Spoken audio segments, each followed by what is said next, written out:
J'ai pas bien compris la violence dans les stades. Aller au stade pour se défouler, rien de nouveau depuis les Romains et les Jeux du cirque.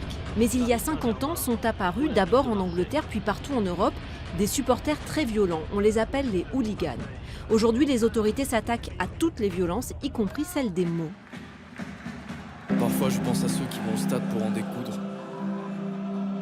Ceux qui ont besoin de ça parce qu'ils ont un truc à résoudre. On a déjà vu des supporters, ils balancent des choses sur les joueurs. Je suis allée à un match, la dernière fois c'était Nice Marseille.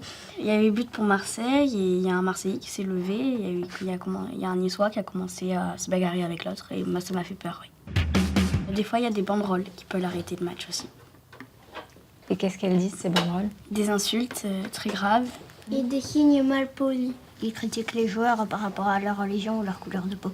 Et toi, t'en penses quoi? Moi, je pense que c'est pas bien parce que chacun a le droit de penser ce qu'il veut et voilà, on doit les respecter. Moi, je pense que quand il y a des insultes, ils doivent le garder pour soi. Et puis il y a des chants jugés homophobes, c'est-à-dire insultants pour les couples de même sexe.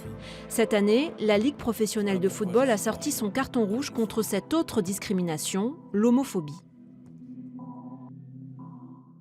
C'est bien d'aller au foot, mais on n'y va pas pour entendre des insultes et tout. C'est pas bien pour les enfants, après ils répètent. De toute façon, si on dit des gros mots et des insultes et tout, voilà, ça ne changera rien.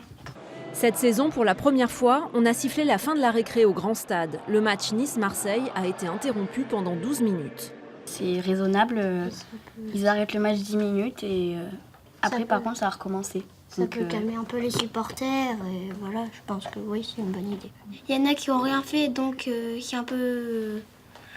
il y en a qui doivent être déçus. Ceux qui viennent avec des banderoles, on doit les fouiller pour voir s'ils ont des banderoles. Et s'ils ont des banderoles, on les fait pas en rentrer. Enfin, je pense que ce serait une bonne idée. En fait, les fouilles ne suffisent pas toujours, car la banderole est fabriquée en plusieurs morceaux. C'est comme un grand puzzle dont les supporters apportent chacun une pièce. Et vous, quand vous jouez au foot dans la cour de récré, ça ne vous arrive jamais de vous insulter ou de vous bagarrer? Vous vous poussez pas? Non. Vous trichez pas? Non. Des bagarres, des jets de projectiles, des gros mots. Mais alors, qu'est-ce qui vous plaît tant au stade pour y retourner chaque week-end? En dehors de tout ça, il y a des choses bien au stade. Les chansons qui encouragent les joueurs pour les aider à marquer. Et toujours crederai, e na mio bitonera, viva, viva, Nice la vera.